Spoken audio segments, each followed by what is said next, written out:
Hello दोस्तों, मैं चंद्र सिंह भारद्वाज आप लोगों के सामने एक नए वीडियो में उपस्थित हुआ हूँ। मैं क्षमा मांगता हूँ, मैंने बहुत दिनों के बाद ये वीडियो बना रहा हूँ। चलिए आइए पढ़ाई की बात करते हैं। तो आज जो हम पढ़ने जा रहे हैं वह जियोग्राफी यानी भूगोल पढ़ने जा रहे हैं। तो आज हम भूगोल के बारे में उसका समान परिचय यानी भूगोल का समान परिचय जानेंगे। भूगोल के बारे में थोड़ा बहुत आज जानने का प्रयास करते हैं। आइए लेट्स गो।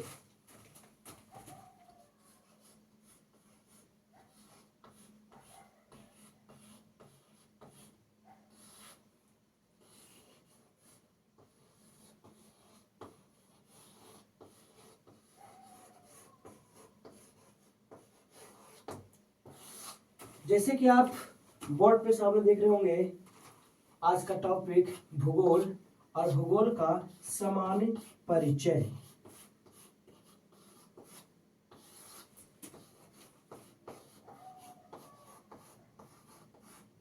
समान परिचय दोस्तों, मैं पीडीएफ तो नहीं दूंगा, ज्यादा लिखवाऊंगा भी नहीं, बस हमारे बात को सुनकर आप अच्छा से उसको नोट डाउन कर सकते हैं। आइए इसके बारे में जानने का प्रयास करते हैं। यहाँ पे लिखा हुआ है भूगोल। तो सबसे पहली बात आती है कि जो भूगोल शब्द का जो प्रयोग किया था, यानी भूगोल शब्द का प्रयोग सबसे पहले किसने किया। तो दोस्तों मैं आपको बता देना चाहता हूं कि भूगोल शब्दों का जो प्रयोग सबसे पहले किया था वह ग्रीक के विद्वान इरोटोस्थनीज ने किया था। ग्रीक के विद्वान इरोटोस्थनीज ने भूगोल शब्द का प्रयोग किया था, जिसके कारण इरोटोस्थनीज को भूगोल का पिता भी कहा जाता है। लेकिन बात यहीं पे खत्म नहीं होती है। क्या सचमुच इरोटोस्थनीज को ही भूगोल का पिता कहा जाता है? कुछ विद्वानों का मानना था कि हिकेटियस को, यानी कुछ विद्वानों का मानना था कि जो हिकेटियस है वह भूगोल का पिता है। ठीक है, लेकिन यहाँ पे हम लोग पढ़ेंगे कि भूगोल का जो पिता है वह इरोटोस्थनीज ही है, क्योंकि इन्होंने ही भूगोल शब्द का प्रयोग सबसे पहले किया था। अब हम जानेंगे जो भूगोल का इंग्लिश में हम जियोग्राफी बोलते हैं। अब जियोग्राफी को थोड़ा हम देखते हैं, ये जियोग्राफी बना कैसे। यह जो जियोग्राफी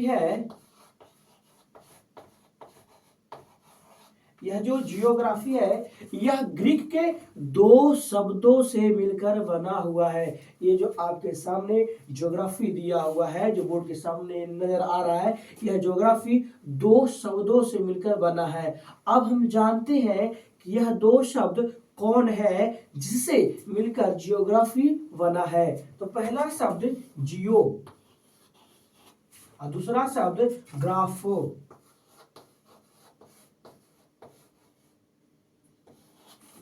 यही दो शब्द है जिससे मिलकर हमारा जियोग्राफी बना है। जियो का अर्थ होता है पृथ्वी, जियो का अर्थ होता है पृथ्वी, और ग्राफो का अर्थ होता है वर्णन करना, अर्थात होता है वर्णन करना। यानी जियोग्राफी जो है वह दो ग्रीक शब्द जियो और ग्राफो से मिलकर बना है, और जियो का अर्थ पृथ्वी तथा ग्राफो का अर्थ होता है वर्णन करना।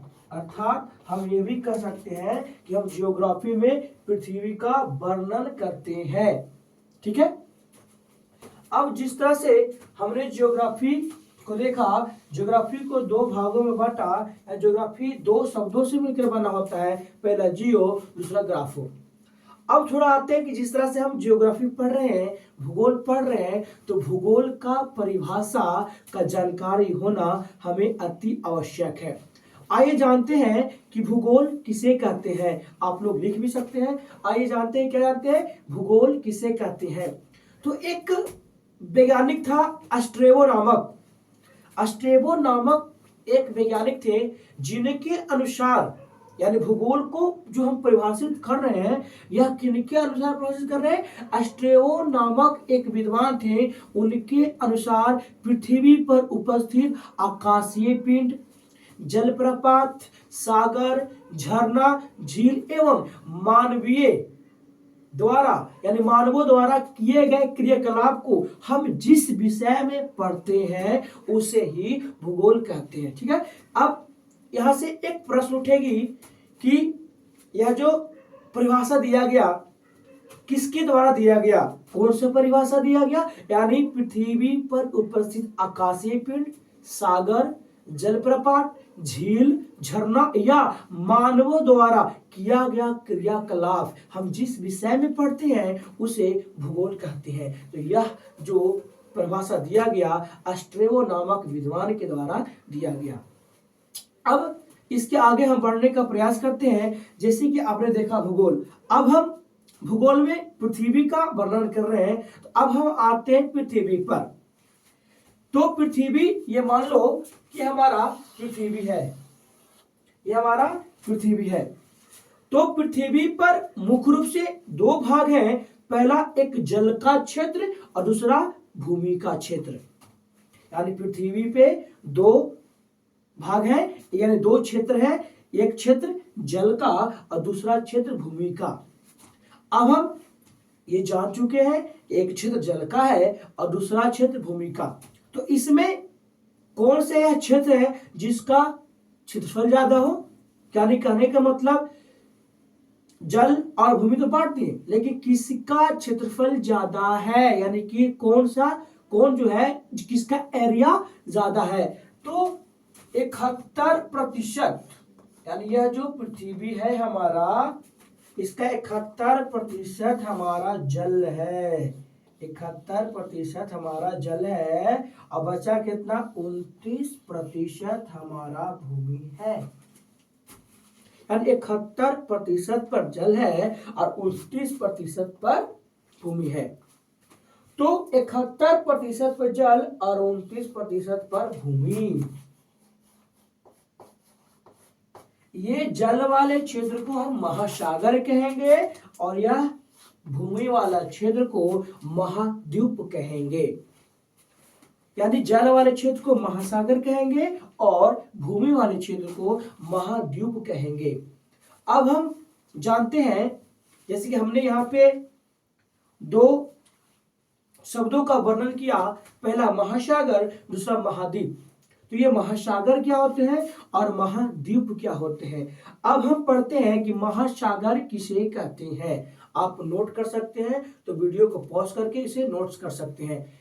महासागर किसे कहते हैं? यानी हम यह कह सकते हैं कि जल का वह बड़ा भूखंड, जल का वह बड़ा टुकड़ा, है ना, यानी जल का वह बृहत्तम रूप, यानी जल के बड़े टुकड़े को या जल के बृहत्तम भाग को हम महासागर कहते हैं।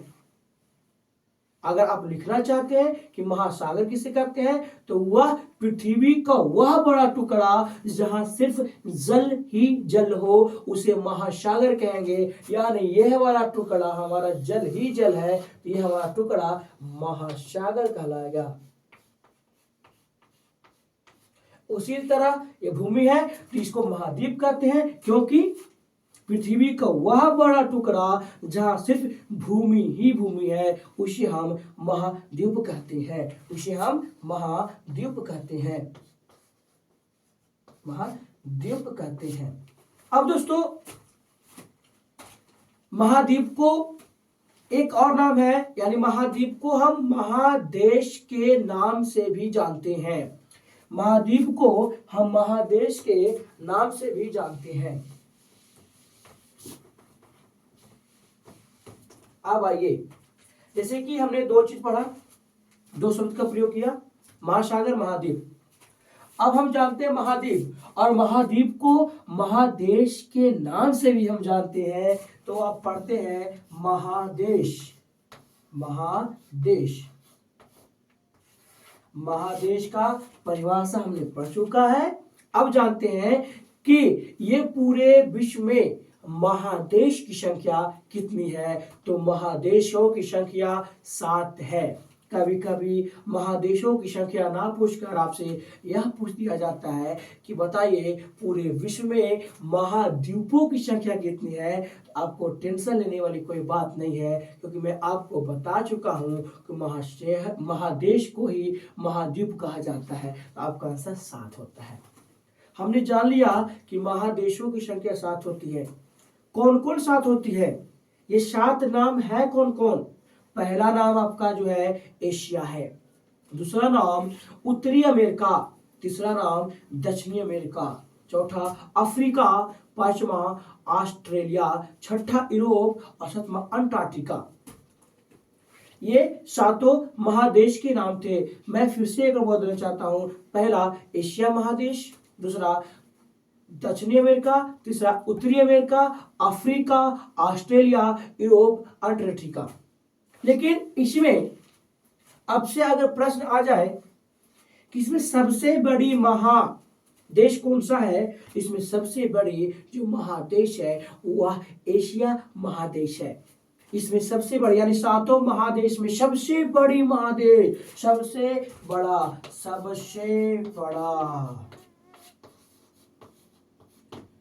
बड़ा महादेश जो आपका है वह एशिया है।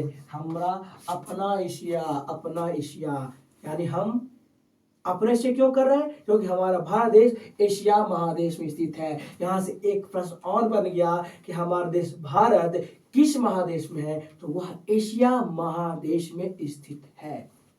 आइए सबसे बड़ा महादेश जानना, तो हमें यह भी जानना चाहिए कि सबसे छोटा महादेश कौन सा है। तो सबसे छोटा महादेश ऑस्ट्रेलिया है। सबसे छोटा महादेश ऑस्ट्रेलिया है। चलो हमने बड़ा महादेश जान लिया एशिया, सबसे छोटा महादेश जान लिया ऑस्ट्रेलिया। अगर आपसे प्रश्न ये ना पूछकर कि सबसे बड़ा महादेश कौन है, सबसे छोटा महादेश कैसे है, ये क्वेश्चन ना पूछकर आपसे ये क्वेश्चन पूछ दे कि बताइए पूरे विश्व में यानी 7 महादेश में तीसरा नंबर पर सबसे बड़ा महादेश कौन है, तो आप कैसे बता दिएगा? तो आप बता सकते हैं। आप अगर इसको बढ़ते क्रम या घटते क्रम या सजाते पद में इसको सजाकर रख ले, यानी कौन बड़ा फिर छोटा फिर छोटा फिर छोटा, ठीक है, इसको समझ लेते हैं। सबसे बड़ा महादेश एशिया महादेश। देखिए मैं लिख नहीं सकता हूं, वीडियो बहुत बड़ा चला जाएगा। सबसे बड़ा महादेश जो हमारा है एशिया महादेश है। ओके, इसके बाद दूसरा जो बड़ा महादेश है वह हमारा उत्तरी महादेश है। इसके बाद जो बड़ा महादेश है, उसके बाद जो बड़ा महादेश है वह कौन सा महादेश है? सॉरी, सबसे बड़ा महादेश एशिया महादेश है। उसके बाद अफ्रीका, उसके तीसरा नंबर पे हमारा उत्तरी अमेरिका, चौथा नंबर पे दक्षिणी अमेरिका और पांचवा नंबर पे अंटार्कटिका जो सबसे नीचे दक्षिण में स्थित है, और छठा पे यूरोप और सातवां में हमारा ऑस्ट्रेलिया।